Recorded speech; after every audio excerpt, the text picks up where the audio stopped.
কিছু মিসআন্ডারস্ট্যান্ডিং এবং কিছু কনফিউশন ছিল, এত ইজিলি তারা জিততে পারতো না। ৩-৪-এর পরে যারাই থাকে ওখানে অনেক সাফল্য হয়তো না। দেখুন আসলে অবশ্যই তারা এক্সপিরিয়েন্সড, বাট যদি আমাদের নিজেদের কথা বলেন তাহলে অবশ্যই আমরা আমাদের পোটেনশিয়াল ক্রিকেটটা খেলতে পারিনি, অবশ্যই সেটা ব্যাটিংয়েও এবং বলিংয়েও না।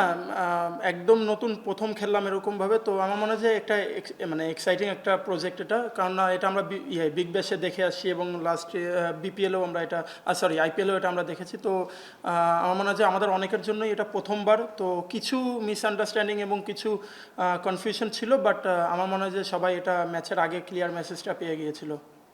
দেখুন আমার মনে হয় যে তারা অবশ্যই আমাদেরকে নিয়ে প্ল্যানিং করেছিল ম্যাচের শুরুতে, বাট অবভিয়াসলি রেজাল্ট যেটা হলো তো আপনারা দেখতেই পেলেন। বাট ইনশাল্লাহ এখনও দুটো ম্যাচ বাকি আছে, যদি আমরা নেক্সট ম্যাচে জিততে পারি এবং অবশ্যই আবারও আমাদের ফাইনাল খেলারও সুযোগ আছে, কারণ ফরম্যাটটাই এরকম টুর্নামেন্টার। তো আমার মনে হয় যে লাস্ট ম্যাচ পর্যন্ত আমরা চেষ্টা করব। না দেখুন, বেসিক্যালি আমাদের ওপেনার হিসেবে আমরা জিশান এবং রবিনকে চুজ করেছি। টিম ম্যানেজমেন্ট আমরা সবাই মিলেই রবিনকে চুজ করেছিলাম। তো প্ল্যান ছিল যে যদি আমাদের ব্যাটিং কলাপস না করতো সেক্ষেত্রে হয়তো বা ইকবাল ইমন অ্যাজ এ বোলার আমাদের ইম্প্যাক্ট প্লেয়ার হিসেবে জয়েন করতো। বাট যেহেতু আমরা ইভেন যখন 10 ওভার হয়ে গেছিলো তখন আমরা ইকবালকে বলেও রাখছিলাম যে মোস্ট প্রবলি তুমি বোলিং করবা। তো যখন আমরা একটা কলাপস করলাম তখন ইমিডিয়েট ওটা চেঞ্জ হয়েছে যে আমরা জাওয়াদকে ইন্ট্রোডিউস করেছি।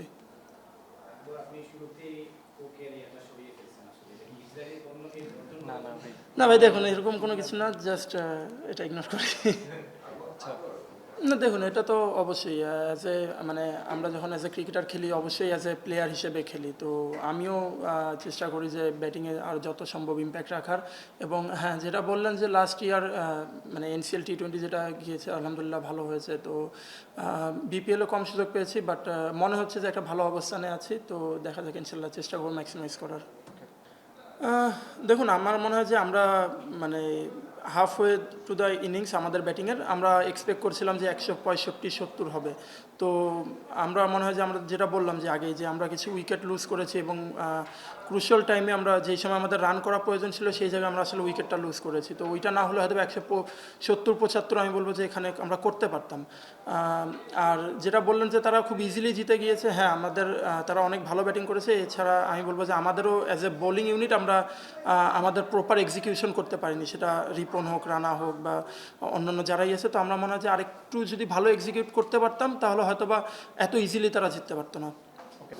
না দেখুন, এটা আমার মনে হয় যে এটা তারা অবশ্যই আমার থেকে ভালো করেছে দেখেই ওই জায়গায় আছে। আমি হয়তো বা ওরকম এক্সপেক্ট অনুযায়ী ভালো করতে পারিনি, তার জন্য আমি এখানে আছি। দেখুন ইনশাল্লাহ আমি যদি আরেকটু ভালো খেলতে পারি ইনশাল্লাহ আমারও সুযোগ আসবে। তো অবশ্যই ব্যাটিংয়ে ভালো করতে হবে।